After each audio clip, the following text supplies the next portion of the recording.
केंद्रीय शिक्षण मंत्री धर्मेंद्र प्रधान यांच्या राजीनाम्यावर सरकार आज भूमिका स्पष्ट करणार। सीजेपीच्या शिष्टमंडळासोबत सरकारची आज पुन्हा बैठक। विद्यार्थ्यांच्या मागण्यांवर चर्चा होणार। सीजेपीच्या शिष्टमंडळासोबतच्या बैठकीत 2 मागण्यांबाबत सरकारची सकारात्मकता। मात्र सीजेपी शिक्षण मंत्र्यांच्या राजीनाम्यावर ठाम। राजीनाम्यावर तडजोड नाही, सीजेपीची भूमिका।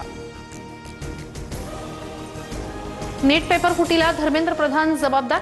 तरुणांसह प्रत्येक विरोधी पक्ष प्रधानांचा राजीनामा मागतोय, त्यांचा राजीनामा घ्यावाच लागणार। संजय राऊतांची आक्रमक भूमिका। पंतप्रधान मोदींचा 24 तासात दुसऱ्यांदा इंस्टाग्रामवर व्हिडिओ। माझ्या व्हिडिओवर सकारात्मक सल्ले मिळाले, थँक्यू फ्रेंड्स म्हणत मोदींकडून नवा व्हिडिओ पोस्ट।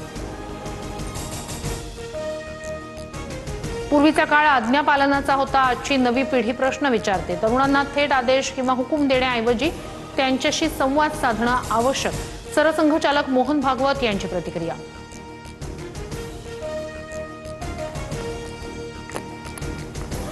दिल्ली मेट्रोची 18 स्थानकं आजही बंद राहणार। सुरक्षिततेच्या कारणास्तव डीएमआरसीचा मोठा निर्णय, तर जंतर मंतर परिसरात इंटरनेट सेवा बंद। दिल्लीच्या जंतर मंतर मैदानावर आंदोलकांची संख्या वाढली। शनिवार रविवारची सुट्टी असल्यानं रात्रीपासूनच आंदोलक जमण्यास सुरुवात। सीजेपीच्या आंदोलनाच्या समर्थनार्थ ठाकरे बंधूंचा उद्या तिरंगा मोर्चा। मोर्चा पूर्णपणे अराजकीय, कुठल्याही पक्षाचा झेंडा नसेल। मनसे अध्यक्ष राज ठाकरे यांची पोस्ट। मुख्यमंत्री देवेंद्र फडणवीस यांच्या हस्ते विठुरायाची शासकीय महापूजा। धाराशिवच्या कळंब इथले मान दाम्पत्य ठरले मानाचे वारकरी। पंढरपूरमध्ये भाविकांची मांदियाळी।